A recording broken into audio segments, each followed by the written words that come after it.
Welcome to the Bearded Nerd Podcast, where I help new players and game masters learn, play, and grow their love for tabletop RPGs.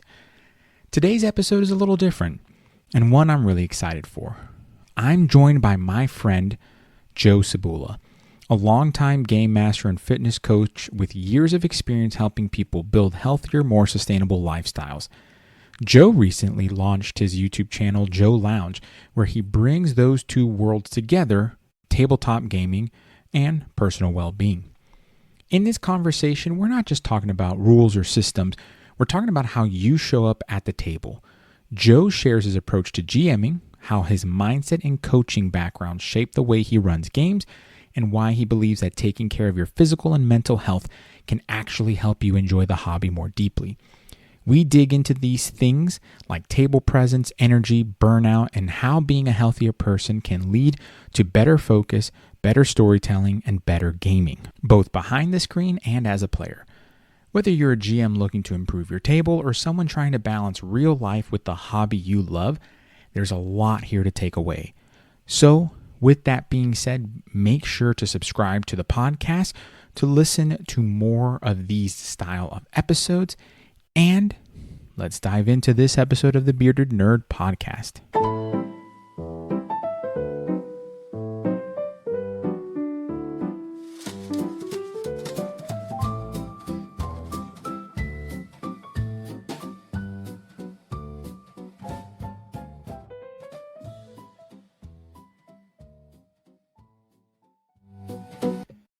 Man, it's been a long time trying to get on this show. You've been filming, you've been training people, including myself, and it has been a great journey. But also, we talk a lot on the phone, so I feel like we get a lot of our time and nerding out together. But for the good folks of the internet, today I am joined by Mr. Joe Cebula. If you are Russian, it sounds even cooler, Cebula. But if you're also a Star Wars fan, it's not Sebulba. So I get just that saying. all the time. Yeah. I know. I know that stinks. But at least, though, you have the martial art capability to knock them out when it gets too much. That's But true. There's a certain level of confidence that comes with knowing that you can knock a guy out, I guess. That is very true. And not just because you work out, but I'm talking specifically about your martial arts background, your swordsmanship skills. A lot of this that I feel like the 10-year-old you was like, when you got into fantasy, you were like, I'm going to make this my career. So that long-winded intro, so to speak, I want to welcome my friend Joe. I hope that you're doing well today on this beautiful Monday evening. I am outstanding. I'm excited to be here. Like you said, it's been a long journey getting on the show. And we just happened to be on the phone the other day, and you were like, "Oh, by the way, what are you doing Monday?" And I said, "I'm doing your show. Let's make this happen." It is perfect. It's quite honestly a good timing. 'Tis a good omen. But a lot of folks I think on the internet know you for fitness and for being a martial artist. But a lot of folks don't know that a lot of folks in that space do know that you're nerdy, but not a lot of nerds know that you are nerdy. They see you as this like personal trainer kind of jock. And I want to ask you, when did you start getting into fantasy, specifically Dungeons and Dragons? So the first time I played Dungeons and Dragons was probably my freshman year in college. I had heard of it. I had played Magic the Gathering in high school. I was a gamer. I mean, I had the SNES. Used to play Final Fantasy and that kind of a thing. Very very small town. Not a lot of options there. But when I got to college, some friends that I was hanging out with had a lot of experience, and one of them was like, "Hey, we should roll." And I was all about it. And we played a couple of games, and I absolutely fell in love with it. It was just so fun. And to me, coming from really just that video game background, the way that the numbers and the odds and the rolling of the dice sort of informed the game, it felt very like a very well designed video game. And that just kind of got the wheels in my mind turning, and they just haven't stopped. Do you remember what edition you played? I believe we were playing third edition at the time. Nice. Yeah. What class were you? The first game I played, we did some pre-rolled characters, and I drew the barbarian. There you go. That's kind Yeah. of fitting. I'm not going to lie. That is fitting to be your first time. It's such a great character class to like dive into and really get to know the game. But Mhm. you stated that you started playing in college. Did you maintain that campaign or was it just a one shot? So we just did that one shot as like a little teaser. And Okay. we had a ton of fun and decided we would actually roll characters and play again. And I think we only ever actually played one other time before we just got busy with other things. I Yeah. was really, really into the martial arts in college. So being on the University of Iowa Collegiate National Taekwondo team ended up taking a lot of my time. And we just didn't have a lot of opportunities to hang out like we did that first year. Oh, that's awesome. So, Mhm. well, not awesome that you couldn't play in a campaign, It but it it awesome. it left that taste in my mouth where I'd been searching for that ever since, right? And honestly, like that first adventure, I still have, vivid memories of some of the stuff that we did during that adventure. And then the second character was actually the first character I rolled up was a really interesting character. And I should actually just tell the story since this is sort of a nerdy podcast. But I rolled up. I was into WCW wrestling, Yeah. so like WCW versus Yeah. NWO was hot back in Oh, yeah. the early 2000s. And so I wanted to do like a luchador, but I wanted him to be a dwarf. So I did this dwarven wrestler character. And what was hilarious was I rolled really good. We were just doing rolled stats, and I ended up rolling really good to the point where his grapple was killing low level bad guys. So I'm like, I'm going to grapple this guy and then I'll, body slam him or do something cool. And it's just the act of me grabbing him did enough damage that I never really got to do any cool wrestling moves. You squeezed them to death. Just squeezed him to death. I appreciate that. As a low tier grappler, a faux grappler, perhaps even, I appreciate that. I'd hope to have that strength one day. Incorporate that into the program. Just saying. Yes, yeah. It's Grip. a higher level. I mean, it takes a lot of training and dedication to get to the point where once you go hands on, the person you're rolling with dies. But it Grip can be strength. that's a Grip strength. lot I of grip gotcha. strength. Yeah, this is some Goku level training. Yeah. But so going from the collegiate team Mhm. and whatnot, I'm assuming you were traveling to compete and Yeah. traveling for tournaments and whatnot. Did you ever maintain some of that like nerdy spark? Like, were you like writing characters or building characters or writing for your world or anything where like that? Or were you just kind of putting that in the back burner during It that was time? all that for during that time. I mean, I was very, very like focused on just the martial arts. Even school itself was almost secondary. I had already progressed far enough, especially by my senior year. I'd already fulfilled all my degree requirements. So my senior year was all in on just being a captain of the taekwondo team, traveling, doing that thing. I'd also started the komdo team, so we were doing the sword fighting thing had begun by then, and so we were traveling for that as well. And so a lot of the stuff that kind of kept the fire burning, it was a lot of reading Mhm. books, a lot of music. I played guitar since high school, and just studying music was like another outlet for me for that stuff. And of course, gaming, just video Yeah. gaming, and that a lot to me is just the utter convenience of being able to go home, fire up a game, play at your own pace. You're not trying to coordinate schedules with other people, Yeah. and that kept the fire burning well enough until I got to a point where it was like, all right, now I can sit down and I can really get into this stuff.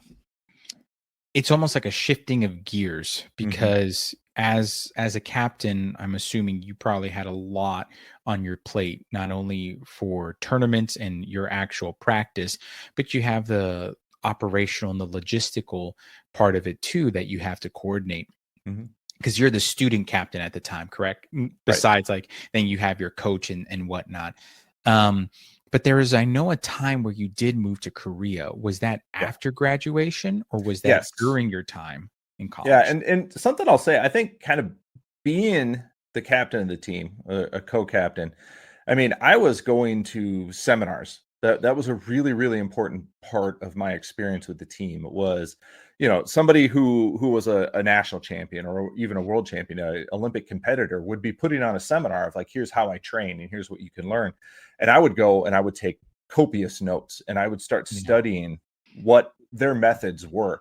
I learned more about like plyometrics and body weight training. I learned more about weight training. I got introduced to Olympic weightlifting through the martial arts. Like it was all the way, what can I do? What can I do for the team? And so when you think about like nerddom, right? Like I Mhm. had that taste of D&D and sort of the number crunching and putting the system together. That was overtaken by the athletic part of that, where I was nerding out about training modalities and Mhm. understanding, how to get a person who was at point A to point B where they were, a viable competitor. And so I think a lot of that was there. When I graduated and I actually started working, I was working in television for a while, uh, for a couple of years at a local TV station, local news, nothing super flashy there, and just sort of working my way up, doing some video production on the side. And I had kept active, obviously, with the martial arts. So I had a new school that I was training at, and I was teaching sword fighting. And I had the opportunity to go and compete in Vancouver at the World Oh, Kumbo cool. Association World Championships. And so my Master Jun, is like the head guy of the whole thing. He actually moved from South Korea to the U.S. to kind of found the WKA and start teaching, his style. And so I was one of his students. It was through Taekwondo contacts that I met him, and he asked if I was interested, and that sort of led to me getting involved in this whole thing. So I flew to Vancouver, and I had taken, just because I'm doing Taekwondo over here and I'm doing Kumdo over here, and you're learning, how to dual set net, like how to punch, how to kick, and some of that language, chariot kunye, and blah blah blah blah blah. I took a Korean language course, and so I Oh, had a cool. year of Korean under my belt by the time I went to Vancouver. So Master Jun asked me to go to the airport and help coordinate rides for the Korean national team back to the hotel. And so I'm meeting all these high level, ranking masters of this Yeah. association one at a time coming out of the airport and helping them get checked into the hotel. And they were just super impressed with my ability to communicate. And then even after the tournament, we're hanging out in this big city, and I've got, these Koreans over here. We had a team from Russia over here. We had a team from England. We had a team from, I think Taipei was there. Oh, And wow. it was like everybody spoke a little bit of English. There was at least one person on each team that spoke Korean.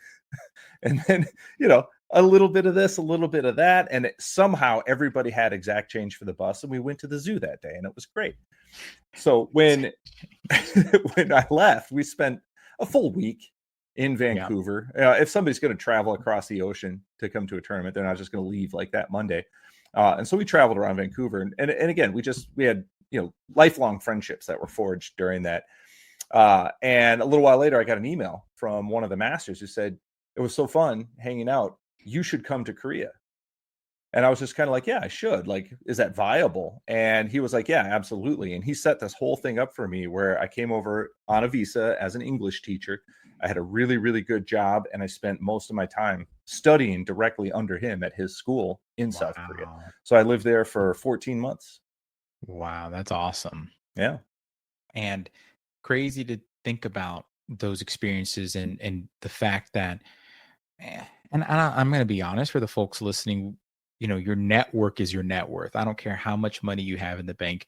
The people that you know, the people that you love is truly the value of your life. And I feel Mhm. like, you're talking about the different teams. And I thought to myself, man, that's like a massive adventuring party, all just going about doing some cool things. And of course, my mind just goes to that. But, a question that I do want to ask though, with your background in the martial arts, how did you transition though into fitness and running gyms and programming for what I would like to say a more strength training Mhm. modality? So How was that transition? if you recognize that the core of all of this is sort of a nerdiness, Hmm. right? When I started learning Taekwondo, I was nerding out about Taekwondo, right? Yeah. When I started learning about plyometrics, I really got into how does this work? How do you quantify this? I was reading training manuals on it. So every aspect of the martial arts became sort of that thing, that focus of Hmm. mine. And that led me to living in Korea, where guess what I was doing? I was really nerding out on the sword fighting. I was all in on that. I was very hyper focused. I was training very hard. nerding out on the language, the culture, the cuisine, right? Really immersing myself in that experience. And I think all of that sort of accumulates. If you look at these separate parts of my life and kind of how they all came together to land me at the head of a gym, it just made perfect sense. It was Sure. like, of course, you've had all this experience with Taekwondo, you've had all this experience with sword fighting and living overseas, right? You've had all this experience training athletes at the university. Because I mean, I came up with the strength and conditioning program that the team followed that led us to our second place finish at nationals for 2 years. I was also training football players. D1 football players were coming up to learn boxing techniques from me and my coach, so that they could be better defensive linemen. And so I had all these little bits and pieces of experience. And then, of course, like I said, I graduated college. I went to a different school. I was training with one of my friend coaches who had a school in the town I was living in. And of course, I'm teaching classes there. And then it was like, well, not just teaching martial arts classes, but then you're teaching kickboxing classes and then kickboxing fitness classes. And then you're teaching people how to lift weights. And then basically you're doing the personal training thing. And your certification is that you've got a couple of black belts and a couple of different martial arts. When I moved from Iowa, where I was living, up to the Twin Cities, I didn't have anything. I was basically starting over. I was divorced. I was broke. I had to find a job.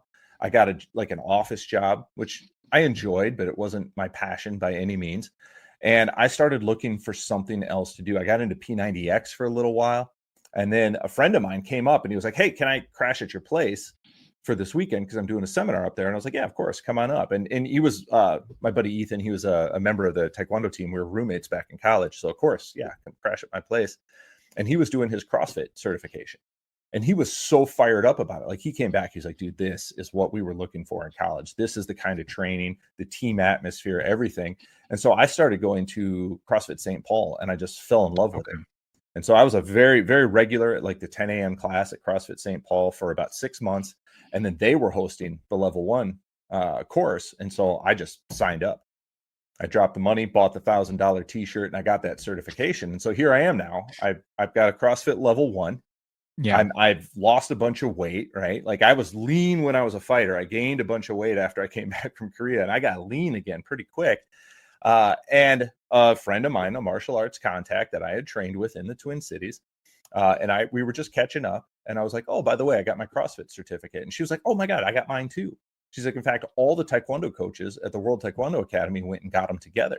And she's like, in fact, they're looking for a CrossFit coach at CrossFit Twin Cities. And so I was like, well, cool, maybe I'll check it out. So she's like, yeah, I'll set up an interview with you and Coach Lee.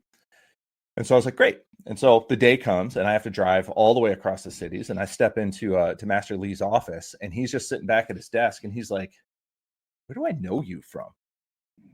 And I recognized him right away. I was like, oh, that Mr. Lee. Now, Lee, obviously, in Korea is kind of like the Smith of the Western world. It's like a very common name. So I would never have thought, but it was like, you were on the U.S. national team. I was on the University of Iowa collegiate national team. So we were at seminars. We were at tournaments. Like, all the people you trained with were people that I knew. And he was like, and he knew my coach, and he knew like kind of my pedigree. And he was just like, dude, welcome home. And he had me teach a couple of Taekwondo classes. He's like, yeah, no worries, man.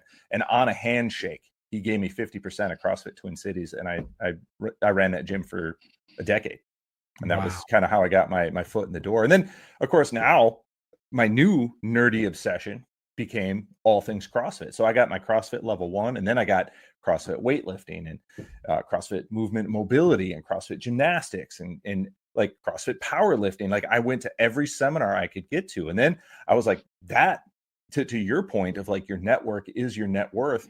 It wasn't the specific things that I was learning at a seminar. Like, when I went to the powerlifting seminar, that was cool. I really enjoyed learning about powerlifting, but the people I met became such assets that when I was coaching somebody and they had a particular issue, I would say, I know just the person to ask about that.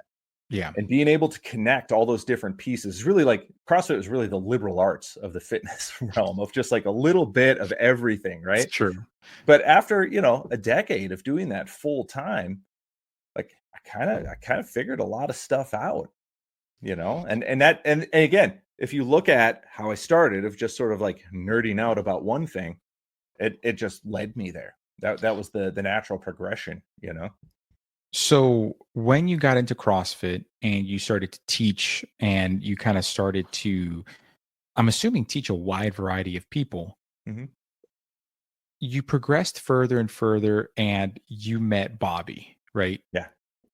Was that through Jim Jones or Yes. was that Well, through a yes, CrossFit? yes and no. The Okay. story of the meeting of these two legends, it has multiple Ah, origins. yes, yes, yes. So the way that I tell the story is, my same friend, he had his 40th, and he was like, "Hey, for my birthday this year, let's go get the Jim Jones level 1 certificate." They had 3 levels. Yeah, I And the remember. level 1 was just a weekend course that you could take, and they were hosting one in St. Louis, and he still lived down in, like, Iowa City area, so it wasn't that far away. So I was like, "Yeah, cool, I'll come on down. We'll drive down there together." So, me, him, and his now wife, we drove down there together, and he and I did this seminar. And so we're sitting in the seminar and meeting Bobby. Lisa was there. This was even before they got married. Um, and I was just impressed. I didn't expect anybody from Salt Lake. I thought this was going to be like some no-name coach who's probably running it, and we'll get a peek behind the curtain or whatever. But it was Bobby Maximus himself, and he Yeah. was funny. He is who he is. But I was wearing a T-shirt that just said Iowa and had like the Hawkeye symbol on it. Yeah. And so we were just in a little 15-minute break after we were talking about our new nutrition or something. And I sat back and he was like, "Ooh, Iowa." He's like, "I lost a fight in Iowa one time." And I was like, "Really?" He's like, "Yeah, I was going for a world kickboxing title and some punk named Trent Tompkins knocked me out." I was there. I trained with Trent. So I was on the opposite team. He was some punk. And I mean, obviously, he wasn't fighting as Bobby Maximus back in, I think it was like 2001, 2002 when that fight happened. It was Robert McDonald. And he Yeah, I was was gonna say it just, was still his legal name. yeah, it was just, he was just some punk coming into town. He had no idea who he was going up against. Trent was a legend. They used to call him Thunderfoot. And he had just been annihilating dudes in the ring. And again, a national level taekwondo fighter who decided he liked being in the ring because there were ropes around a Yeah. kickboxing ring and people couldn't escape. In a Yeah. taekwondo ring, there's no ropes. And so he was like, "This is where I belong because I can just finish people off." And yeah, that fight lasted, I don't know, 32 seconds or whatever. And Bobby woke up in Detroit on his way back to Canada. But I laughed. I just laughed because I was like, "Oh my God, I actually remember this." But like I never made that connection because this is Bobby Maximus. That was Robert McDonald. But Yeah, for we sure. had a good laugh about that. We had lunch, and we just became fast friends. And then it was just Wow. like we just kept in touch. And I continued to do. I got fully certified through the Jim Jones method, and a lot of that was because I was just going to hang out with cool people in Salt Lake Yeah. City and hang out with Bobby. And I got to train in his garage gym, and just a real strong friendship kind of budded out of that shared history. So when did you find out that he was a mega nerd? I think I'm gonna have to. God, it was early on. I mean, he was still with Jim Jones, and I remember him telling me a story about. I think he got a foil force of will, Ooh. just like a draw. He drew it in a pack. Him and his son were at the local game shop, and they just drew it. Because the story he tells is that he was like, "Oh my God, Beans! Like this." He calls his son Beans. He's like, "This is like a super cool card. Like you got to take care of that." And Beans was like, "Yeah." So he just slipped it in his pocket and then went into the bathroom. And the guy that owned the store was like in the urinal next to him, and he was like, "Oh hey man, look what I got!" And he was like stopped midstream and like had to go get like a special case to put it in and like do this whole thing. Oh, And I thought that was funny. And then it was like, "Oh, but yeah, you're into magic, huh?" And that kind of just started that. And obviously, I was more into like D&D at that time. Got really into like tabletop games. yeah. Some of the Fantasy Flight stuff where you had like the companion Oh, app yeah. because it scratches the itch when you can't get a group together. Having a way to play something fantasy oriented, something nerd oriented was always kind of my thing. And so it was adjacent. And it was only recently actually he got me into Magic. And so now I've got 13 commander decks that I've built just in the last year or so. 13? Oh, dude, you Yeah. got the bug. You got the Yeah. bug hard. Um, yeah, so that actually kind of goes into the direction that I wanted to steer into, where you basically started to get back into D&D Mhm. with your friendship with Bobby. Yeah. And did you start running games or did you just start playing or Well, both? it's kind of funny. I went to another longtime friend of mine had a birthday party, and Hmm. I was at this birthday party. I didn't know a lot of the other guys there. It was a lot of like his work friends. And so me and my wife were kind of hanging out, and I heard somebody say something about the Adventure Zone. If you know that podcast with the McElroy brothers. Hmm. Um, and I was a huge fan, and so I jumped into that conversation, and that became a gaming group. So one of the other Oh, guys cool. that was there is a very experienced gamer, and he put a game together for us, and so we all got together, and that just became sort of like our group.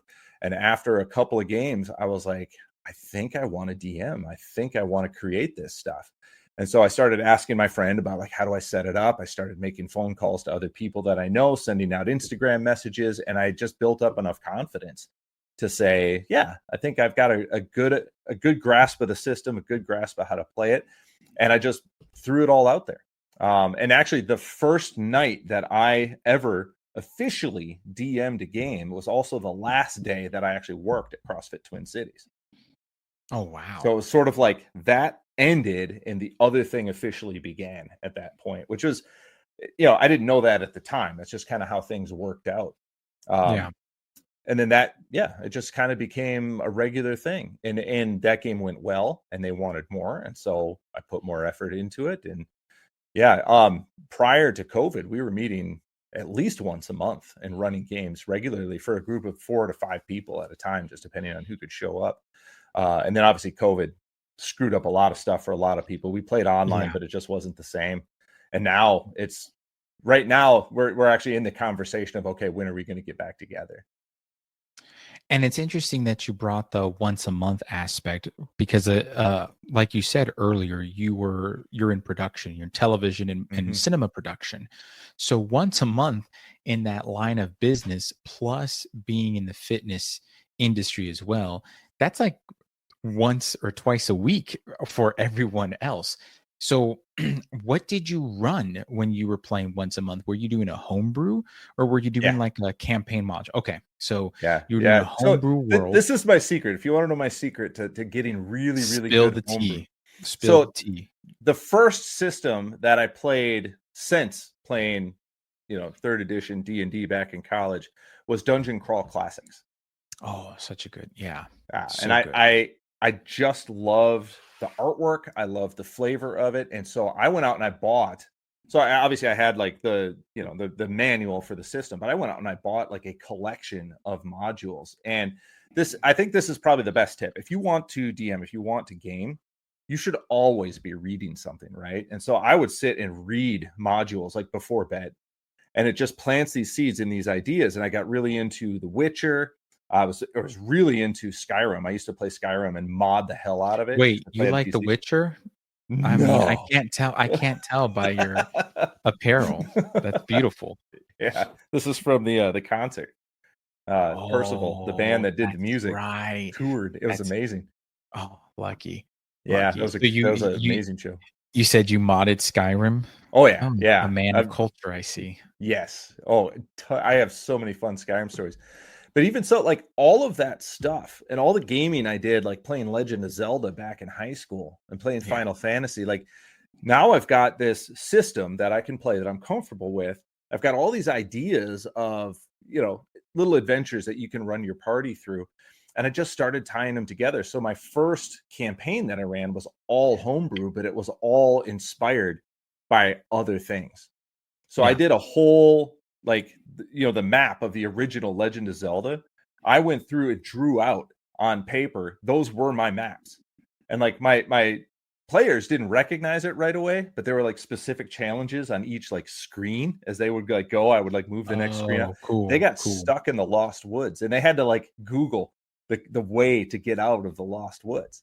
And it was fun and hilarious because again, these are all, sort of like-minded people and they get those references and they get those Yeah. jokes. And so, I did a temple that ended up being like right out of Raiders of the Lost Ark. They had Oh, to that's run from the awesome. ball and all that stuff. Like there were all these little bits and pieces, but they were all flavored by all these different modules that I had run. And so there was always like they could figure their way out if they could get the joke. And that just became kind Yeah, of addicting. And eventually we sort of wrapped up a story, a lot, just because it's hard to just keep meeting regularly and getting people together. for And sure. we got the Witcher tabletop RPG. Oh, And so then it nice. was, let's try running that. And so we just jumped into that. And I ran a whole campaign on that. And then one of our friends from the group was like, hey, I want to DM that. And he ran a whole campaign on that. And so it just sort of, little give and take. Sometimes you get to play, sometimes you get to DM. But I really, really enjoy homebrew stuff. Now, that's not to say that I won't run a regular, module, whether that's DCC or a 5e type thing. I think they're all great. It just depends to me of how much time I have to put into it. Because like you said, if I'm on a film set, there is no time. And if you want Yeah. me to run something, it's going to be quick out of a book without a lot of thinking. And that's just how it has to be.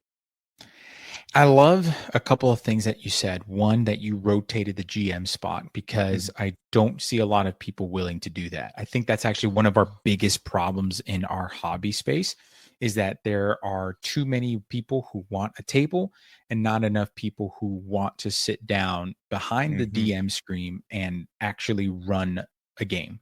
So I love the way that y'all are doing that. To build off on that, I like the way that you utilize different systems and you're not beholden to one specific Yeah. one, right? Like Yeah, DCC is that's great actually really important to me, because the rules are there to like give you a game to play, right? for Like the sure. rules help you to build the world. But if you're like, it's the old rules lawyering thing. If we're going to Yeah, get in there and be like arguing the details on a particular page in a particular paragraph, like are we even having fun anymore?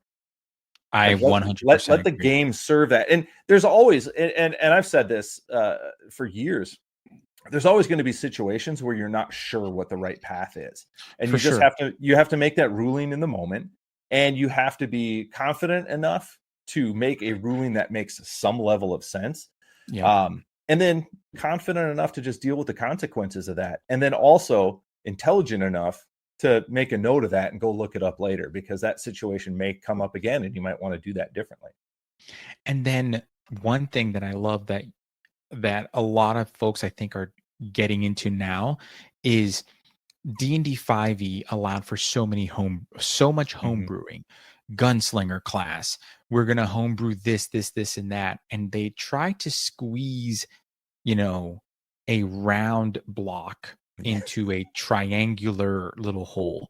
And you Yeah. can't do that sometimes. Like are we even playing D&D if we're Hmm. avoiding some of those things or just manipulating it? So one thing that I wanted to ask you, and this is actually in regards to choosing players, because obviously you've known these people, but it's 2025. Things are kind of interesting in our space where we're getting a lot of people from different walks of life who've Hmm. never played a fantasy game or played video games. So they think certain actions are normal, right? Certain Right. behaviors normal. And in your particular experience, what's it like having to choose or having to kind of talk to people and teach people these games? And how do you go about doing that, right? You really do have a teaching history Yeah. in the sense of like teaching folks certain movement patterns and strength Hmm. patterns and whatnot. How does that transition into teaching about TTRPGs, and what's your experience been like? I think coming from a position of privilege of like I have had to stand in front of large groups of people and Yeah. teach, and then also all the one-on-one stuff. So this like interpersonal communication, it's refined. I don't Yeah. have to think about it as much.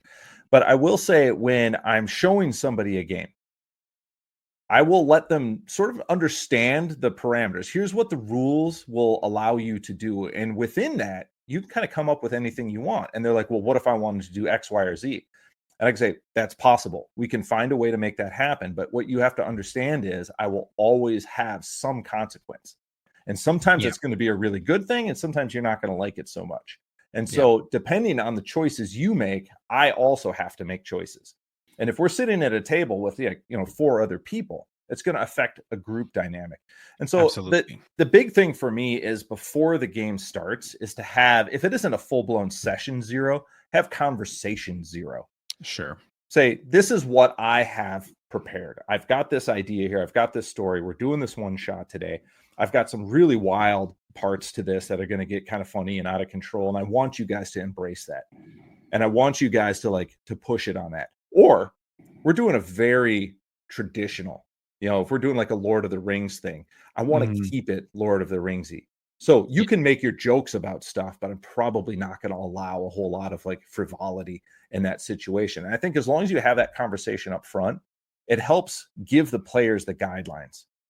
Yeah. The theme, I think talking about themes in a session 0 is really important to your point, where like in Tolkien, yes, we have Merry and Pippin as like comedic background and again, who doesn't love them? Yeah. Well, Gandalf. But sorry, I answered my own question there. But truthfully speaking, Gandalf did not like them all the time. Yeah. But there's the certain tropes of D&D, such as like the bard flirting with every person and thing, like that wouldn't fly in a One Ring or a Lord of the Rings 5e game. So I think that's really important. But with all this being said, kind of merging the fitness and our nerd space, I'm gonna kind of change tones because it's something you and I have talked about. And I think a lot of folks need to hear it in the audience, where I think we, in our beloved TTRPG hobby, are facing something really big. And I think it's related to health and fitness. I, having been a former 270-pound, 5'5" man, that really truly, like, I can sugarcoat it. I can say I was pursuing a powerlifting, career, so to speak. Louis Simmons, in my opinion, was one of the best coaches. God rest his soul. Like Amen. The way he did things, like West Side Barbell is always going to be West Side Barbell, even without him there. But then again, like you have Eddie Cohen, he's a goat. You have Dan Green, who's another amazing athlete. Is it ETS or yeah, though that crew amazing, right? And I could sugarcoat that I was trying to do all that, but at the end of the day, I made certain choices and I was not healthy, and I was not even the best. Because I was unhealthy, I was not the best game master to my players, which I feel some guilt about because I was lazy, I was groggy, and all these other things. So it's a long-winded way of saying I think we have a bit of a problem. And I want to understand your perspective on this. Maybe I'm just going crazy. Maybe it's my own experience where I see like, okay, I found this new lease on life, right? And being healthy helped me enjoy gaming more, and it helped me enjoy playing with my friends. It helped me to go to a convention and actually be awake for 16 to 18 hours just gaming and not feel like death. And I never got the con crud, as they call it, because I maintained a level of health throughout the year. So my first question, it's kind of a multi-part. Are we facing some sort of problem within the hobby of health and fitness?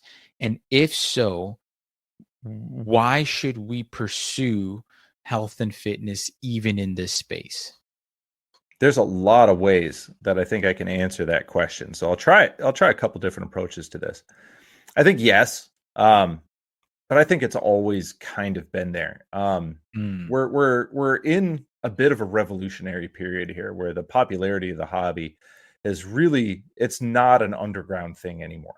It used to be something that only geeky nerds played in their mom's basement, sort of a thing. Like that was the thing. It's like I wasn't on the football team. I wasn't popular in school, but I had my gaming group, and that's well and good. I think everybody needs a community, and I think that's fine. But it's gotten so popular now that different worlds are really mixing around the table, and I said this earlier. I mean, there's been moments where I'm at a local game shop, setting up a table to play, with some friends of mine, and I'm just looking around this room, and it's amazing because the room is packed. I mean, it's a giant warehouse, and there's a group of people at every table. But you look around and there's not a lot of fit people, not a lot of Mm. people who look healthy for that matter. And my heart does break a little bit because, again, fitness is a really, really important part of my life. It has Yeah. been for a long time. And I haven't always been, a super lean, like jack dude. I wasn't born to be a captain of the football team kind of a guy. I'm a good athlete. But like you, at one point, I was a 6 foot tall, 275-pound guy. So I've been very large and I've gotten down under 200 pounds. I currently float somewhere in the middle, but I'm balancing different attributes. It's a whole other nerdy thing. Does everybody need to pursue fitness in their life? I mean, I think to a certain degree we do. I don't think it needs to be an obsession the way that it is in my life. I Mm. don't think everybody who decides that fitness is important has to have a gym membership, for example. I don't think everybody has to win a medal at a weightlifting competition. That there's a sense that there's this gatekeeping that you have to get past of like, if you're not competing, you're not really doing anything. And I don't think that's true. I think Yeah. I think simple that's things. misconstrued. That's horrible. Yeah. Yeah. Well, and something we were talking about offline earlier, there's a big difference between like, I want to do powerlifting because I'm big and I'm strong and I like to express that. And I'm not the leanest, I'm not the fittest person on the planet, but I'm good at this one thing. And if I wanted to be the best, the kinds of choices that you have to make to move up to that next level get to be really unhealthy. If you want Yeah. to be a really high competitive power lifter, like you're probably going to have to get on gear. And there's going to be some side effects to that. And if your Oh, the life isn't magic aligned, cocktail. I mean, to the people who can do it, wow. I mean, wow, what they can become and what they can force themselves to, but the cost that they pay to be that might be a little too high for most people. So I do think we have to just sort of embrace that everybody's at this place. They're at a place that they're at. And I want, for my part, to be able to give this gift of this improved confidence. Like you said, I want them to be able to play, 6, 7, 8 hour games and not feel dragged down by it.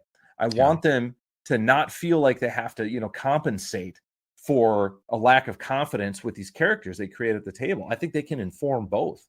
I think I have seen people who are in horrible physical shape, but were amazing gamers. And I lament the idea they might not be around long enough to continue to game because that's their true joy. And so Yep. I feel, fitness is a bit of a gift. It's a gift that you give yourself. And I think everybody should take their health and their fitness seriously. And I understand sometimes, you're playing, like I said, our gaming group met once a month. That might be Yeah. your night to have a drink, to have some chips, whatever. That can't be every night. That can't be Mm. your whole life. And again, whether you want to be a top competitor and pay this cost of like what you have to do to yourself to win the Super Bowl, to win that gold True. medal, right? What about the other end of the spectrum?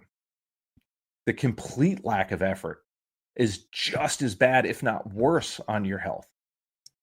So we gotta meet people where they're at. I think there's a whole thing of, if a guy who's fit like me walks into a game shop, I'm gonna get side-eyed. I know that and I understand it. And I lament it. It doesn't have to be that way. I think the gaming community tends to be very open and welcoming to anybody who wants to participate.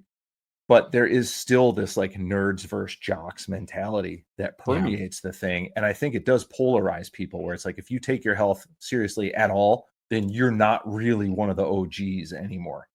And again, doesn't have to be that way. You can do both. And going back to what we were talking about of rule systems, if you want to be a good DM, you just got to have a certain level of confidence. Yeah. You've got to be able to do some improvisation, right? You've got to know enough about the rules that you can kind of finagle your way through certain circumstances. And your players are always going to throw you curveballs. Sometimes they just like to test you. And you just have to be good enough and confident enough to be able to kind of spar with them a little bit. If your health is bad, Yeah. if you're, I think I mentioned earlier, if you just have elevated blood pressure and you don't even realize it, that can affect the way that you respond to those little jabs your players give you. It can affect the way that you interpret rules because you're just this little bit of cranky or this little bit of not feeling as good. And you might not even know that that's the case. You might be even feeling anxiety and depression in areas of your life that aren't necessarily, they're heightened Hmm.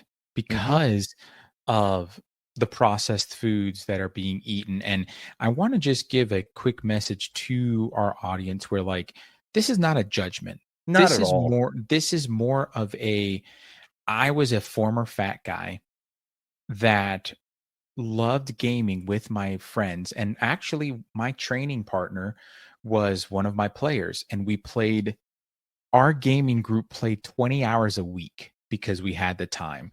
Mind you, we also played during working hours, but Mhm. that's not the point. The point is, we, we would get together and we would have a food adventure, right? So like we would have our normal D&D adventure and we'd have a food adventure.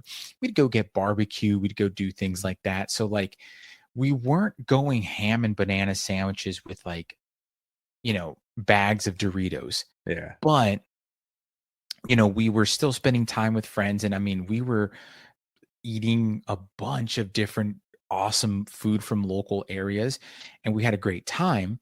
But what I started noticing, and to your point, was I was crankier Yeah. about certain things that my players did. To go to the game store, and like if I had to park and walk with my minis and my books and all this stuff, I was huffing and puffing at times, right? Mhm. And life was just not as enjoyable. So I think for folks, like, one thing that I think we really, I'll speak for both of us, what we really want to solidify and drive home is that right now, in today's day and age of gaming, the Pandora's box is open. Everyone knows about it. Mhm. And with the way science and medicine are, at, we probably are going to live for a good bit of time. So why not God willing. live? Yeah. God willing, we will be living for a good bit of time. So why not enjoy that time with our family and friends playing games, right?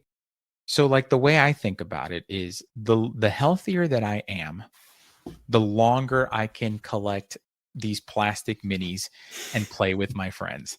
Right. Uh, Maybe, and maybe if I can live long enough, I can actually finish painting all of the minis I have lined Ooh, up. that, yes, 110%. My pile of shame is too much. But it's Mhm. true though, right? Like, and what I would like to kind of talk about then is, for some, and I'm going to be transparent. The way that you and I met was through the Ladder app. Yeah. So the Ladder app, for the folks that don't know, it's a great fitness app. There's a bunch of awesome coaches there. Bobby and Joe are my coaches.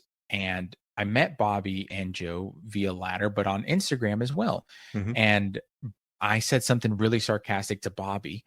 Bobby was like, "That's really funny." And he started following me. Mind you, as I told Bobby, my brother and I had known about him since the Jim Jones days. So we Yeah. were like, man, this cat's kind of crazy. Like, this dude's like off the wall. But then I realized, oh, this guy's a huge nerd. Like, Big, what, big fan. yeah. I mean, we just got off the phone talking about the Avatar, The Last Airbender Mhm. stuff. Was it Saturday? And I was like, because he was telling me not to buy any of the Avatar stuff. He was like, "It's really not worth it. Just buy singles."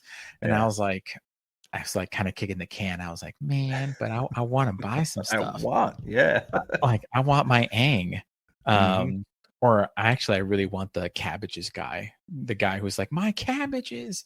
That's really what Yes. I want. Yeah. Um, so we were talking, and through the program, through Ladder, having a structured fitness regimen helped me because I didn't have to worry about programming.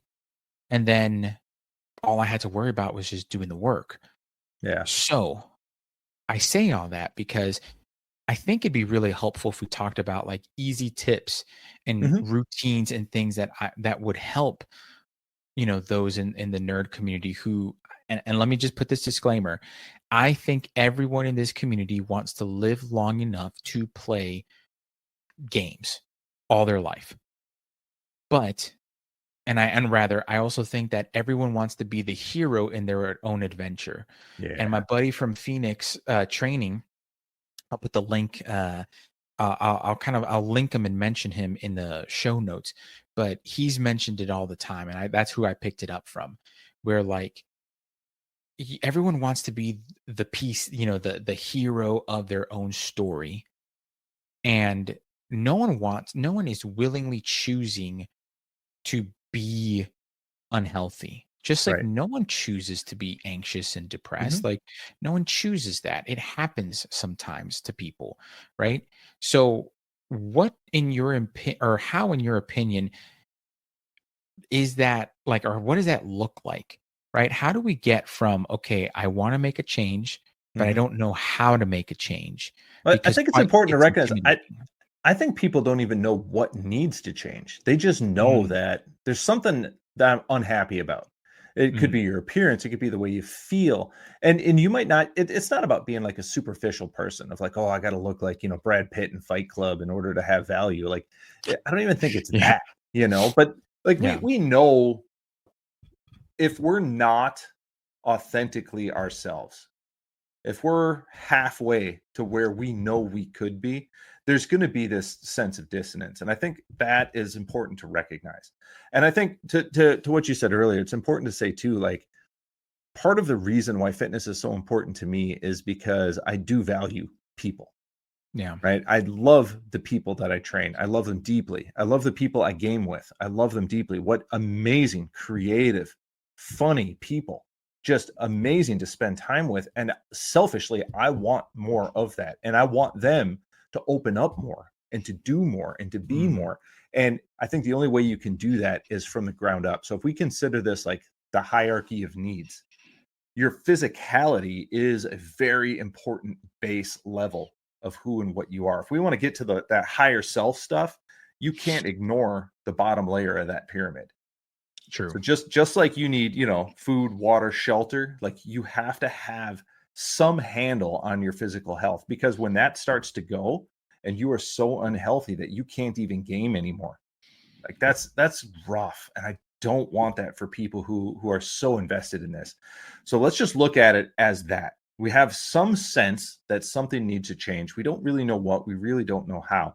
And what I want to say is if you're in this community in any way, shape, or form, whether it's D&D, whether it's Magic the Gathering, whether it's some other, TTRPGs, whatever that is, you have a capacity to really engage in something. So all the tools you need are there. Now what we need to do is we just need to apply them to something else. And so what if instead of looking at this of like, okay, I have to either like, and this is a big thing in the industry is people like, I got to go to like a 30-day boot camp and just like go hard and just like punish myself for being overweight. Throw that idea out. What if we just started with a very, very simple question? And I'll use you on this, Brian, because this will work with Yeah, sure. anybody at any level. Here is the question. What are 3 things that you could be doing better when it comes to your health and fitness right now? I can uh definitely hydrate more. I can definitely clean up some of my food choices, or at least clean it up and time it better. Mhm. And then third, let go a little bit. I sometimes become really like, and it's the GM in me. I like to Mhm. categorize everything. I like to just do so much. And Yep. sometimes like I gotta let the improv happen, right? Mhm. Like plan for those occasions, right? Like I know my players, we joke around that we it's war crimes and misdemeanors. Like if our D&D game was a streamed show, we would be called Star Wars: The Clone Wars, War Crimes and Misdemeanors, because that's what we do. And I plan for those, but since I don't know what war crimes or misdemeanors are going to be caused, I kind of improvise. And I Mhm. and I need to do that more with like my nutrition, right? And especially like I have 2 Well, kids. that's a great thing to bring up because the best laid plans are always going to like everybody has a plan until they get punched in the mouth, right? Yep. That's a Mike Tyson attributed to Mike Tyson quote. And having kids is a perfect example because, I want all the garbage out of the house. I want only healthy food in the house. But guess what? I got 2 kids and all they eat is chicken fingers and Eggo waffles. Like, you can't Those just do throw that slap. stuff. They do slap. They go well together, believe it or not, They with really chicken and do. waffles. That's right. But you don't always have 100% control. And sometimes you do have to learn how to roll with the punches. But let's use these 3 things as examples. Because, I mean, if I were to tell you what are things I could do better, hydrate is one of them. And I've been at this game full time as a professional for decades at this point, and I still know something as basic as hydration. Like, I have a water bottle. It's over there. It should be sitting right here. Like, why isn't it sitting right here? I'm a little bit thirsty right now. I should have access. So what if you kept your water bottle full right next to you at the gaming table? Yep. You're already making an effort, right? You go to work, have your water bottle on your desk, right? Like, just make one effort and focus on just that one thing for like a week. Yeah. Nerd out over hydration, right? Nerd out over, where's my water bottle? How much water am I drinking? Am I getting half of it drank? Am I drinking the whole thing? Like, keep track of that stuff. And then that isn't the problem. Then a week later, I ask you, what are 3 things? And you're like, well, the hydration thing's kind of under control now. So I got to come up with something else. But just imagine now, you're getting ready to DM. You've got your water there. What if you had, instead of, a thing of Chex Mix at the table, what if you had like a vegetable plate? It's a step in the right direction, and you might get used to having it there. And you might find, which I found years ago, I prefer snacking on like celery sticks. There's just a satisfying crunch. There's more water that helps with the hydration thing, right? Like red peppers and those veggie trays you get pre-made at the grocery store. Like, oh my God, I could sit there and eat peppers all day long. Like, that suddenly becomes like, now I'm getting more vegetables in my diet. I'm replacing Oreo cookies with something a little bit healthier. I'm getting more hydration. And then, just like you said, now some of the stuff isn't a specific fitness thing that you can do, but it's more behavioral. Yeah. I'm out at a restaurant. Okay. I've got this menu of things to do. Like, what am I going to order? Normally, I would order X, Y, and Z, but maybe today I'm getting the chicken breast, throwing it on a Caesar salad. There you go. Now you're starting to make better choices. You're starting to learn how to improvise on that stuff. We talked about earlier, you've got no time. You're hungry. You haven't eaten all day. Are you just going to swing through the drive-thru at a fast food restaurant? It could take you 10 minutes to walk into a grocery store and buy an entire rotisserie chicken for like $6. I was just going to say the hack that I have done, especially with my family, is okay. And especially now that it's colder, right? You can get yourself, chicken pot pie is pretty famous here in the South. You can get yourself a rotisserie chicken, a bag of peas and carrots, and you could even put edamame beans in it. You could put green beans in it. You could put whatever other vegetables and a pie crust, and you can do that for probably cheaper because it's gonna there's gonna be more servings than like a Marie Cal, whatever her name is, chicken pot pie that's like ultra processed and just ultra like, it's not the best choice. But with that being said, you could also eat dinner before you play. You could eat a big meal of like, hey, like this, what I mentioned about my food adventures with my buddies. Food adventures was our time to say, hey, we're going to get together. We're going to hang out. We're going to catch up, but we're going to actually eat a meal before we play. So we were able to make some decent choices before our game together. You could do that with your friends. Carve out an extra 30 minutes to an hour to maybe make some food.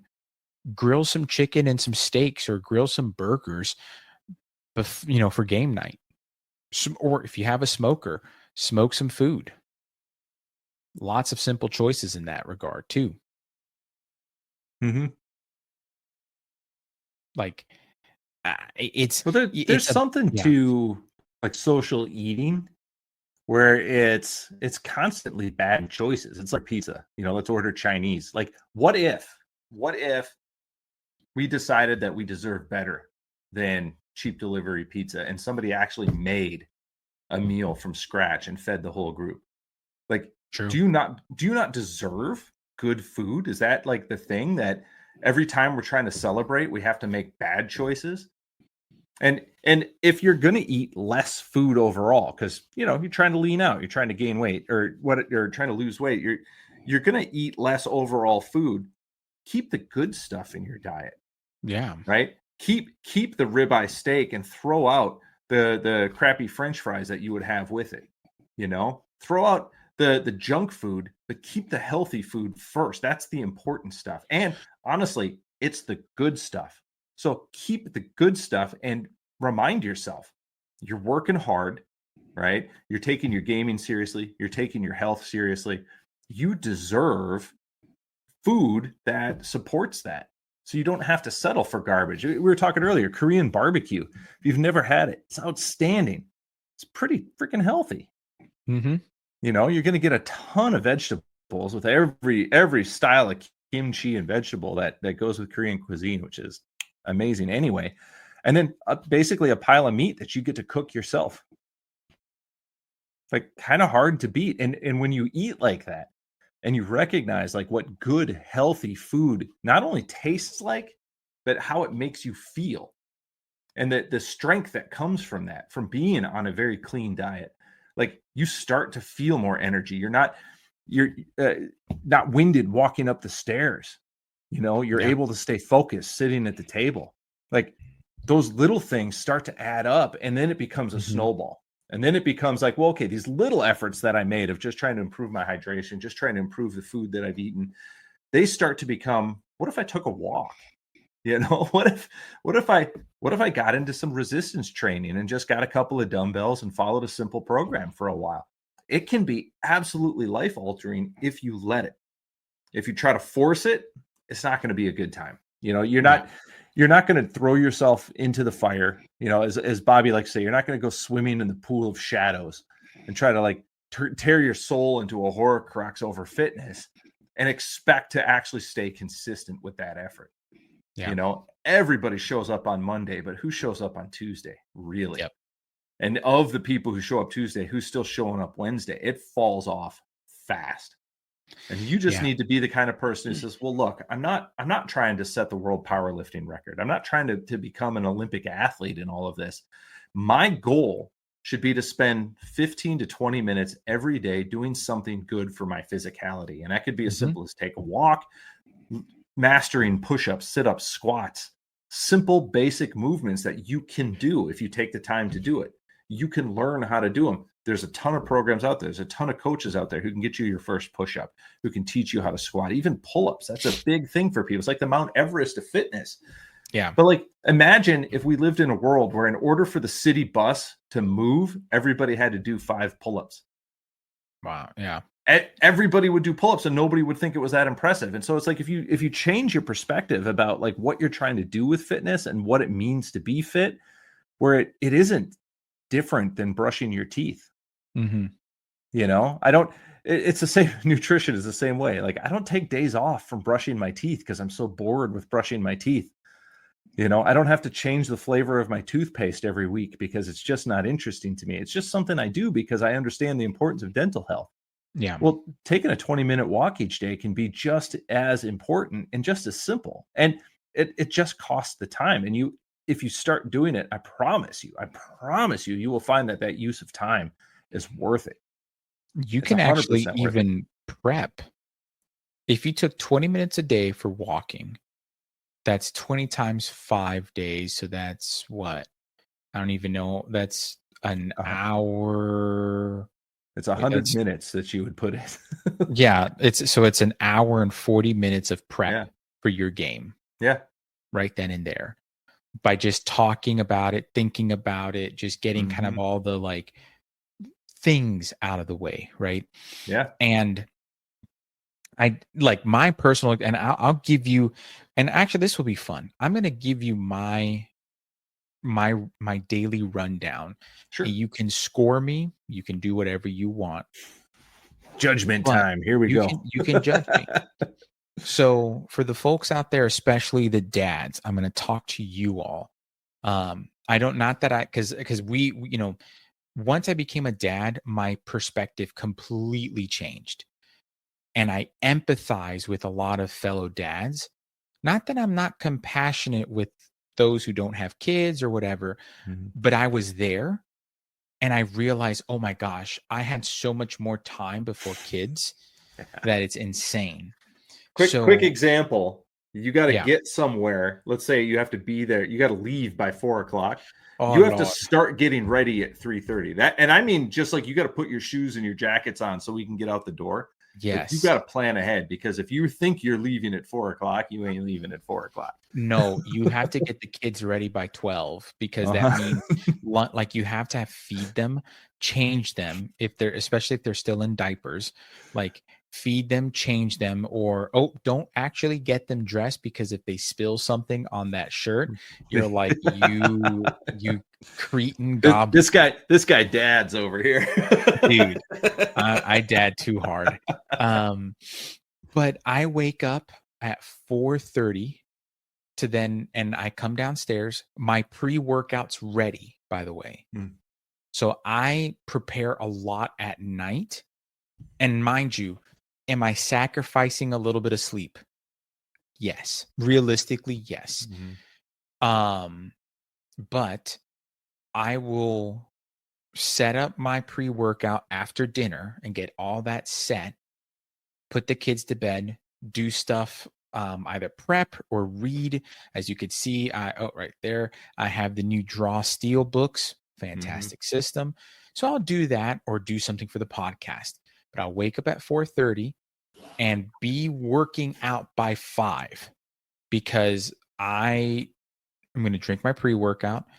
I'm going to get my space ready to work out, which, mind you, I have one, two, three. I have 4 sets of dumbbells, a bench, jump Mm. rope, an ab mat back in the day, uh, a foam roller. I said jump rope, and yeah, that's pretty much it. Mhm. Some kettlebells. So I want to set up my space, because if I leave it out, my kids will take it over, claim it like the Yeah. orcs claiming Osgiliath, and it's a disaster. There's gonna be a Exactly broken like toe. that. There's gonna be a broken toe somewhere. Mind you, Mhm. I used to work out in the afternoon and they loved it. They would work out with me, but I work out starting at 5 in the morning. And most of the workouts on Team Maximus are like 40 minutes, give or take. So by 40 six, is our goal, depending on the series we're in. But yeah, I mean, under an hour, easy. it's under an hour, which works for me. There's other plans out there. You could do 15, 20, 30-minute Mhm. workouts, whatever. But for me, it's 40 minutes, which, by the way, that's right. I can watch some anime because it's me time. So, Mhm. nerd thing right there. I can watch Critical Role. I can watch the new Fantastic Four, Alien Covenant. I could watch any of the nerdy things that I don't want to like be around. Like I Yeah. don't want to expose my kids to Alien. That they're 4 years old. They're going to Yeah. have nightmares until Kingdom Come. Um, and then my breakfast is prepped, so I have my frittata waiting for me tomorrow in the morning. Mhm. Plus, I'll make a protein shake with it, because I try to hit half of my protein goal in the first part of my day. Because if I eat in the afternoon, I get really sluggish. Mhm. I just get really tired. So I pretty much I eat, in the morning. Frittata protein shake made with like milk. I drink raw milk because I just enjoy it. I enjoy some of the benefits, but I also drink and eat a lot of fermented foods. So I'll have kimchi with my breakfast. I'll have Mhm. yogurt, like Greek plain yogurt. Um, and then I do a little honey with my breakfast, because just with the plain yogurt, it does take a little bit of the sourness off, and Yeah. I get really bad allergies. Like I overproduce histamines. Mhm. It's one of the reasons why I have like bad migraines. Part of the reason. So the local honey helps me with my allergies, especially in the springtime. I'm Yeah. like a walking congestion in the spring. So, I'll eat that, but frittata with a bunch, if I can get arugula from my garden, great. If I can't, it's spinach just because it grows better in North Carolina. Mm. Um, and honestly, just I toss in whatever vegetables I can because I enjoy the flavor of mushrooms like a Mhm. hobbit. I enjoy, certain flavors like roasted red peppers. Though that's just, I mean, you can't go wrong with that. Yeah. Um, and then I alternate because my wife does like to bake. That was 100% a COVID thing that she learned and loved to bake. So if she bakes some sourdough, I might have it because also whether I choose to have it or not, the kids will have it. And Mhm. it's like a half-eaten slice of toast that I'll just like put onto my plate. But I really enjoy having dates and goat cheese Mm. with it's something about the flavor combo with the eggs and all is just really good. And then I'll have my cup of coffee at work with some water and just drink that until if I have lunch. And really lately, I haven't been having lunch. So that's, I think, subjective, right? Because like I don't get physically hungry. I just That kind of listen to that's my body and yeah. chill. Um, and then dinner, it might be a bowl of chili, you Mhm. know, meat, beans, bunch of peppers in there, just because I like my chili spicy. So I'll add extra stuff. Like I have some pickled jalapenos that I'm going to put in there. So I like that. My wife makes bulgogi, so Mhm. she'll make that, and I'll have it with kimchi, and I might have it with rice. But I listen to my body now, right? Kind of going earlier, like I am obsessive about certain things, and I've learned to just be a little bit more. Let's listen to my body. I feel good about it. I feel decent about But it. here's what I'll say about your routine. You're doing a lot to make the hard choices more convenient. Like Yes. having your Yeah. stuff prepped ahead of time, it's like now you have a choice between this meal that is like prepped for you. You know, like your pre-workout is already right there. There's no thinking about like, oh, okay, now I have to go make the pre. It's already there.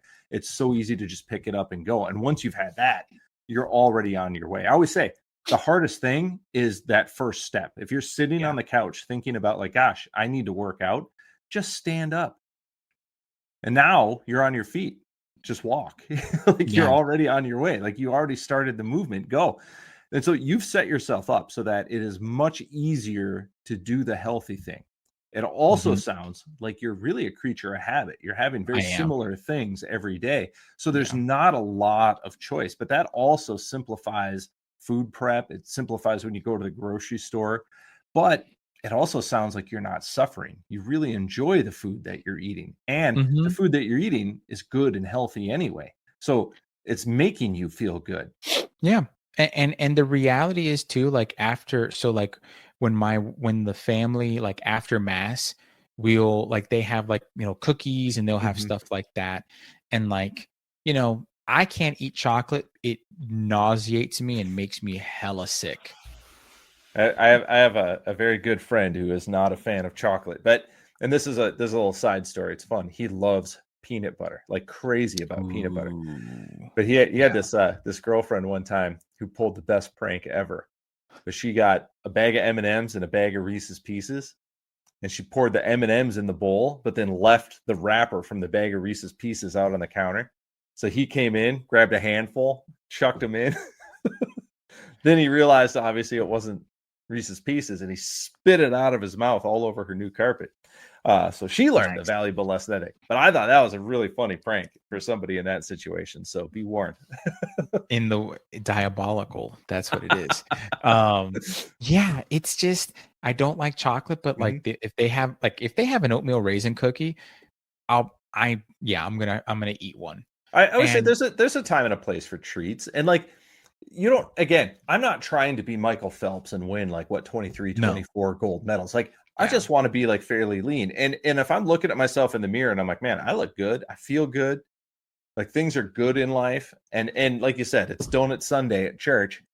Yeah, sure, why not? You And know? it's living a 90-10 or 85-15 lifestyle where Exactly. like Think of this. Think of this. This is a great quote that I heard. You don't need 100% of the benefits of a particular diet. You probably only need 70 or 80 for most people. So Mhm. think about something very restrictive, like a paleo diet, where Yeah, you're like, I'm only going to eat things that fit this particular set. Well, like the paleo one, zone. yeah, like the 100% thing is like you have, some autoimmune disorder and you Yes. have to Yeah, eat a very restrictive diet to help maintain that. Well, then you correct. better be strict. Then those donuts are completely off the table. You don't even get that choice. If you But have I don't Hashimoto's, you should yeah, probably have a restrictive diet. but If I'm you a Yeah, generally healthy person. I've got a yeah, lot more wiggle room. And so some of that social you said your gaming night, if it's once a month, yeah, you can indulge a little bit, but that doesn't mean you have to stuff your face with bad choices. You can mhm, have better choices available too. If it was half and half, you would be better off than if it was all bad stuff, yeah, right? So like yeah, there's room in there to wiggle a little bit. You don't have to suffer through a health and fitness regimen. And that's what I'm hearing is you're not suffering through the day. The way that I tend to eat, I'm very much a creature of habit. I'm up in the morning, I have a cappuccino, but instead of milk, I actually do it with like a protein shake. It's yeah, really good. It's a treat. But that starts the day with the protein already. Like you said, if I can get half my goal halfway through the day, like I'm on my way. I eat like a bird most of the days. Like I don't usually eat until after 2 or 3 o'clock, and that's yeah. just because I have that cappuccino in the morning, and then I will drink protein coffee. I call it my Witcher brew, right? Because Witchers they have to have their special potions That's to right. give them That's like right. superpowers. So mine, it's like instant coffee with protein powder and creatine and chocolate Nice. salt from Element. It's delicious. I love it. And I sip on that throughout the day. And that just kind of keeps me going. I'm doing my work. I got to get my workout in the morning. I have a whole recovery thing I do because this is my full time job. So, I mean, take everything I say with a grain of salt. You don't have to work out 2 hours a day. I can. That's my job. That's part of what I have to do. Yeah, for So sure. I get my workout in. I've got a whole recovery regimen that I go through. And then I do have actual work that I have to do. And it keeps me busy. As long as I'm busy throughout the day, I'm not snacking. And Yeah, eventually I will hit sort of a lull. And it's like, now it's time to go get my Denver omelet. And the end yeah. of the day is where I like to always try to do something really good. As an example, today I had a baked salmon that I make a killer baked salmon, by the way. So I Nice. made a baked salmon and an acorn squash. There you go. Pretty solid. Like again, I'm not suffering. Tomorrow, maybe I have a ribeye steak with a baked potato. Not suffering on this diet at all. Like I'm eating good, like really good meals most of the time. And I think that's important. It's not a matter of like, oh, you can never have fun, you can never have delicious food. You have to suffer, suffer, suffer in order to lose weight is a really, really bad approach because you cannot sustain it. But Yeah, when you make it convenient to make a healthier choice, then it starts this feedback loop of like, yeah, I did one healthy thing, now I'll do another, now I'll do another. And eventually you might find yourself completely obsessed with doing healthy things, which is not the worst thing that you can nerd out over. no, and honestly, like I take a step back and I think, okay, like for that person listening to this, like where would you start? And I think to myself, okay, first you could start, like you said, get off the couch, Mhm. just take us like Stand up. just stand up, and from there, let's say you don't want to go to a gym. I highly understand that. Yep. You don't have to go to gym. Mm-mm. Hell, I don't go to a gym. Like I said, or rather, like you said, I make everything convenient in my life. My gym is downstairs. So you could be in an apartment building and you might have a gym there. Great. I've worked out in plenty of hotel gyms that were way fancier than my gym at home. Okay. But, with our program, what I've really liked about it, which this is kind of part of like what I wanted to say was do some push ups, do some squats. Mhm. Like you're not confident in the squat, do a box squat from your couch. like, there and are progressions. Like I explode. said, there are progressions, and everything builds on everything, right? Yeah. If I can teach you, if I can get you to the point where you can do one solid push-up, the sky is the limit on what we can have you do from a physical standpoint. If I can get you the mobility, the stability, and just the confidence to do an appropriate body weight only air squat, my goodness, the levels of fitness that we can carve with just that one movement are unimaginable to most people. It's not crazy complicated. Mm-mm. It's very simple. It's actually my Instagram post I put up today. It's simple. It doesn't mean it's easy. And No. people get confused like, oh, you can only get so fit doing push-ups. Like, ask a gymnast. Watch an Olympic caliber gymnast and tell me, how fit do you get just doing body weight only stuff? Like, it's insane. And again, that isn't even our goal at this point. We just No. have to give you a vocabulary of movement that we can start building a world of fitness with. Do you think social media has made it where, like, okay, I think about like the average viewer of this podcast that will be on Instagram, sees a lot of nerd stuff, and then probably sees a fitness influencer because that's the algorithm. Mhm. And that fitness influencer, no offense to them, the fitness influencer meaning, but there's some 20 something year old, no kids, no real Yeah. responsibilities, probably on gear, probably not, but their time is spent doing this. And it's, again, social media is making it seem where they have to look like this. Do you think that's part of the problem, or do you think it's deeper than that?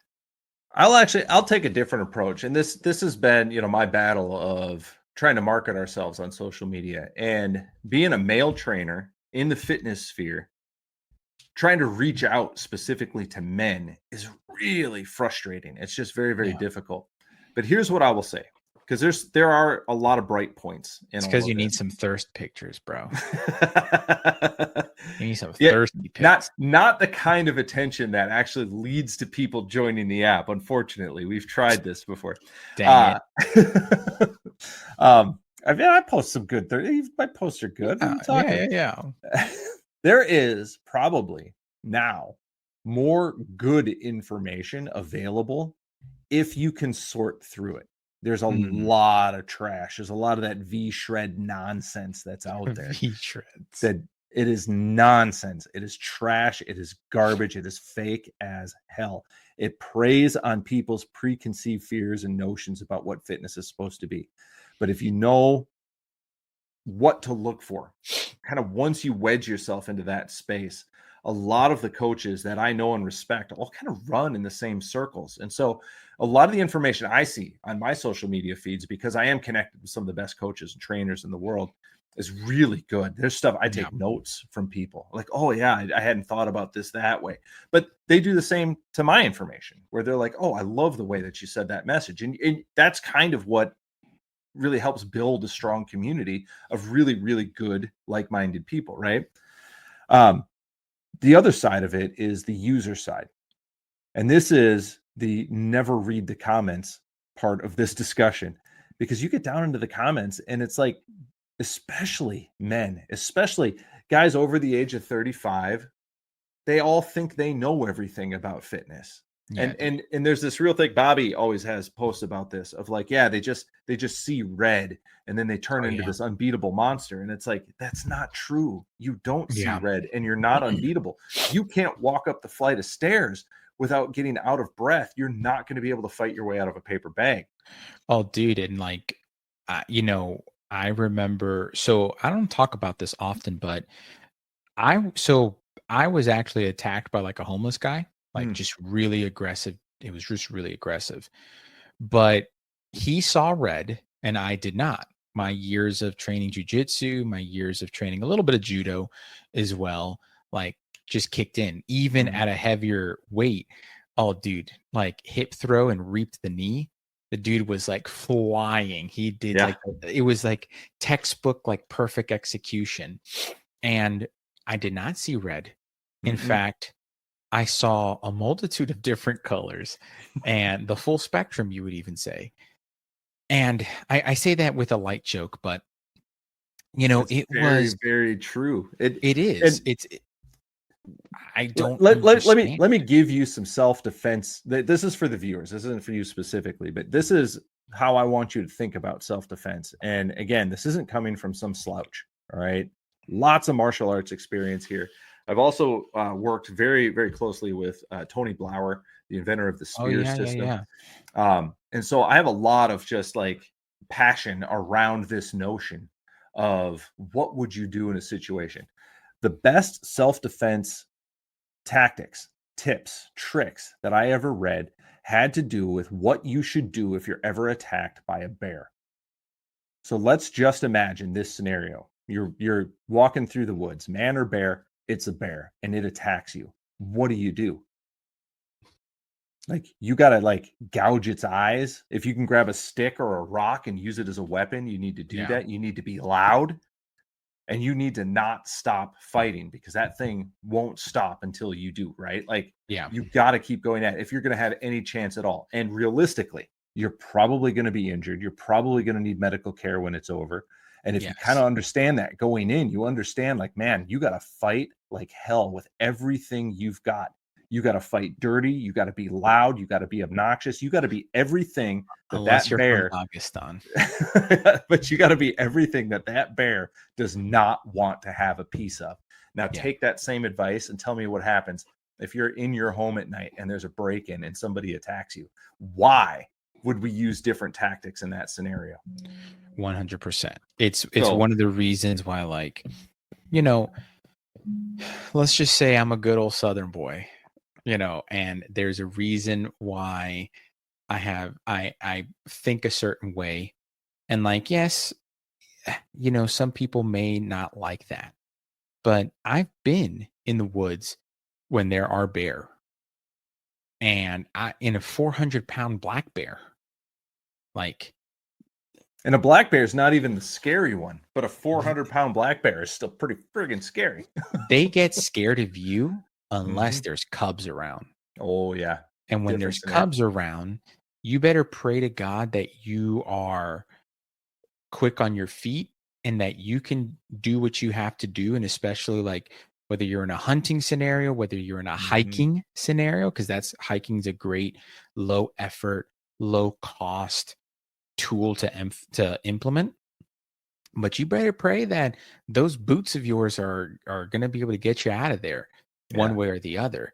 And like the way I think about it is because the breaking the kind of the danger scenarios. If you are physically fit for a danger scenario, right? Oh, like life or death, Mm-hmm. you're going to be fit enough to go and let's say you're the first responder. Yeah. Someone you Yeah. see an accident and you're the cleric of that accident. You're the healer, right? Yeah. If you and because you never know. When I was in my car accident, which you were one of the first people I talked to about that, like my neck, yeah, I was a little stiff, but all the neck training that I've done and that we've talked about, like, oh yeah, that's right, it proved to help. Yeah. That was a life or death. It was quasi life death because the guy hit me from the side. He Mm-hmm. didn't hit me on my side, right? He hit me on my passenger side. But I was launched 100 feet into a ditch that was 20 feet down into a gas station. Yeah. Like, and that's right. Like, yeah, my car was totaled, but I literally got out the door and walked out. Like, I was able to walk out and see my daughter, and I will always remember her little face because she was like, she didn't know what happened, Mm-hmm. and my daughter is like, she's on the spectrum, so like for her, she was smiling, but it was I'm scared, but I'm not going to show that I'm scared until like I actually hugged her and she knew she was safe and she could kind of process that. My son was eating a pancake in the car. He was like, all right, bro, I'm Oh. good. Like I was like, and the kids weren't in the car, Mm-hmm. but they, again, I was healthy enough to basically get up, walk, let the adrenaline dump, and walk to my family, right?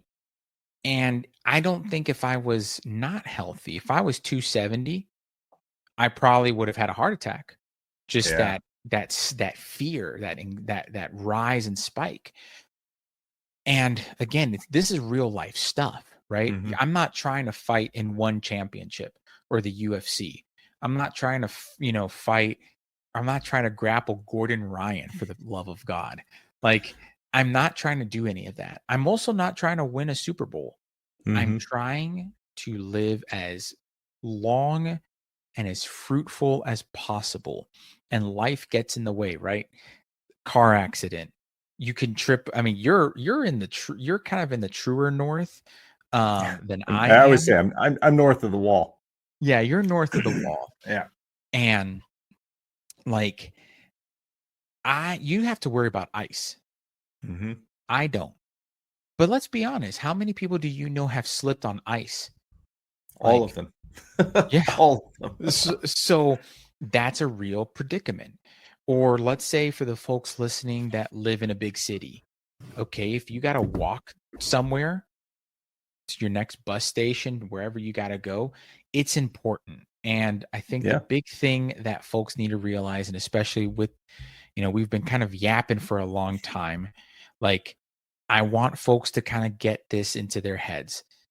Like, if you want to game more and be more fruitful in gaming, consider becoming the adventurer in your own life. And if you were to write a character sheet of yourself, what stats would you want to give it? And how Yeah. would you get to those stats? I think that's a great exercise. Whether fitness is your main focus or not, I think Or just not? in Yeah. life, like Yeah. what do you want to be? Why do you just sit back and fantasize about it? You can live a life of adventure. And I look back at my life and I will tell you, I feel like I have lived a life of adventure. I continue to. Yeah. I took a whirlwind trip to London this past year. I was just in LA last weekend. I've been out to Montana a couple times working on this TV show, climbing mountains with a camera. Like, I've done some pretty wild stuff. I lived in Italy for 6 weeks doing a TV show. Like, don't settle. And there's a reason. If you saw me, I'm looking on my phone here. Just speaking of the Ladder app, we asked a question in the app today, which is, why do you train? And some of these answers are just absolutely outstanding. But I just wanted to read my answer because I spent a good time. This was during my walk this morning. Speaking of using that time wisely, I came up with this. And so I'm going to read my answer. And then I'm just going to talk about it real briefly. And I think we can kind of leave this discussion at this point because I think this Yeah. is sort of what we're building up to. So if you were to ask me why I train, the answer is I train because I refuse the pain of mediocrity. I am not average, and weak things break.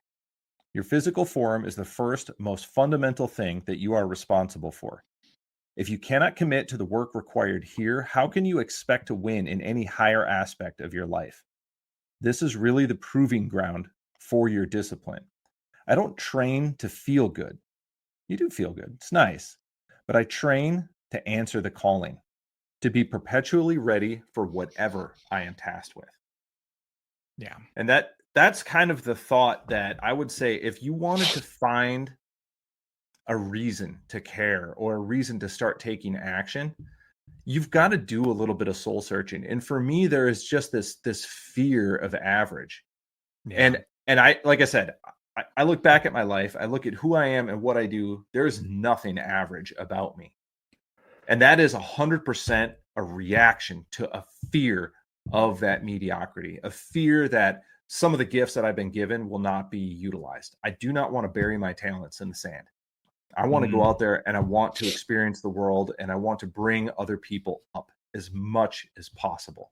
And that's why I say, when I look at the wider gaming community, I really want to bring everybody up if I can. If it's through how I run games, how I play games, if it's through the friendships that I can build, and if I can bring just a little bit of that physical health up, man, I think what a better world we would live than this crazy madness that we've got going on around us right now, if everybody just took a little extra effort to take care of themselves.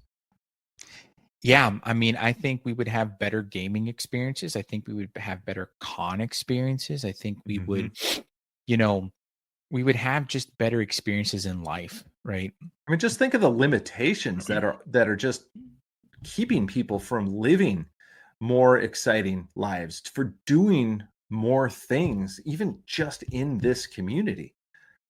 Like, ah, man, I would love to go to a con, but that's a lot of walking.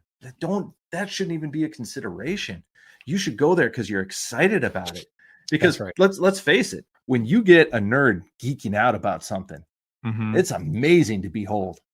Yes. If I can get Bobby talking about, like, he was so excited because Vivi got banned in standard. Like, he Yeah. put a whole post up about it. He called me to talk to me about it. Like, that, I get excited. You know what I mean? Like, and I want that for everybody. There's so many beautiful, talented, I wonderful wasn't people. excited about it, and then he got excited about it, and I was like, Yeah. "Damn, this is I was cool." like, Like, so I what? And was, then I was like, oh, now I get it, right? and I think too, like, you know, I think everyone should geek out and be nerdy about themselves and Yeah. their health and whatever hobby it is. So, like, if like consider that, and again, level yourself up in the most positive way possible. Forget the people, because I do believe, like, that's, I don't believe in toxic masculinity. I believe in toxic behavior. Hmm. Like, I don't care if it's masculine or feminine. It's toxic. That's the Yeah. true root, right? You have these dudes out here that are like, again, the V shreds. That's toxic. You be the Aragorn of your life. Yeah. Heck yeah. Be out here. I want, let's just say this. I want more Aragorns in the world. Yes. You know what I mean? I want more heroes in the world. So everybody, let's step up our game because we can Mhm. be that. We can be that. And I think for me personally, the first thing that you do to be the Aragorn is to just say, okay, I this is where I'm at. This is where I'm at right now. Let me just stand up and let me just walk. And then from walking, pacing around your house, heck, walk while you read your book. You Yeah. know, walk while you're prepping your game, or oh yeah, walk, or while you're watching Critical Role, do a couple of push-ups or do some body squats or something, Hmm. and then go from there. You're a level 1 adventurer at whatever beginning of the campaign. Consider yourself a level 1 adventurer right now in your health and fitness, and that you're going to progress upward and onward. But I think also give yourself grace and compassion. That's the Yes. that's the biggest thing. Yes. Like we did that when we first started playing Dungeons and Dragons. We Hmm. didn't beat ourselves up because we didn't know the rules. Oh, we wouldn't On still be here. Oh, hell no, dude. You think I would have dedicated years of my life to this hobby to like talk to people and share with Hmm. people if I got intimidated of the fact that I didn't know that divine smite, caused an extra 2d8 of damage to undead and fiends? Like, Hmm. no. And I say that because I love paladins. And it's after 10 years of playing that specific class that I learned, oh yeah, like there's still stuff that I mess up on. We're human, right? Yeah. And It's I a think that's lot of information. it those is. It books, is a those lot. books are thick. Yeah, there's a reason why these books are thick with 3 C's. Like, Yeah. and but again, if we give ourselves grace as gamers, why do we not give ourselves grace as humans trying to be Yeah. healthy? And that's Yeah. where, like, the first part of this podcast probably seemed like we were very passionate and one would say maybe clickbaity, but that I would rather sound passionate and clickbaity because whoever's out there in the audience listening, I eventually want to play a game with you at some point at a convention. And I don't want to say, oh, user 123 that I met at Gen Con Hmm. in 2026 is no longer with us in 2027. That would be like, for me, who I've realized that I tend to be more empathetic than maybe others, that would be like a kick in the gut. Yeah. And I don't want to have to deal with that selfishly. So with that being said, for folks who would be interested in your material and anything like that, where can they find you? So my social media handle is just at Joe_Cebula, Cebula. That'll be I've linked got in the description. and I've got a YouTube channel that's dedicated to gaming. I've been a little bit lax on getting new videos up, but I've been working a lot. But that's Joe_Lounge. Joe Lounge was my college nickname because my freshman year there was overflow housing in the student lounge on the floor. So that's how they identified me versus Joe up the hall. Hey, But it works. that got to be kind of my gamer name. So that's where to find me. And of course, you can always find me on the Ladder app. And I want to leave everybody with just a quote and a thought that stems from that. And the quote is from Rob Roy: "Honor is the gift a man gives himself." And then secondly, discipline is learned. And if you can meditate on that and think about what that means, I think you will find that you already have the capacity to start making positive changes in your life. And I highly recommend start with something physical and build from there. Because when you learn discipline in one aspect and the physical place is the easiest place to master it, it's going to pay dividends everywhere else. It's going to take your gaming to another level, your social skills to another level, your passion to a whole nother level, and y'all deserve it. Absolutely. Well, thank you all for listening to this episode. Thank you, Joe, for being on this episode, folks. You will find everything in the description, in the show notes below. Remember to always be kind and compassionate to one another, especially during these times. It is a trial, to say the least, but this is where compassion is the most important. And other than that, folks, have a great day. But as always, keep gaming.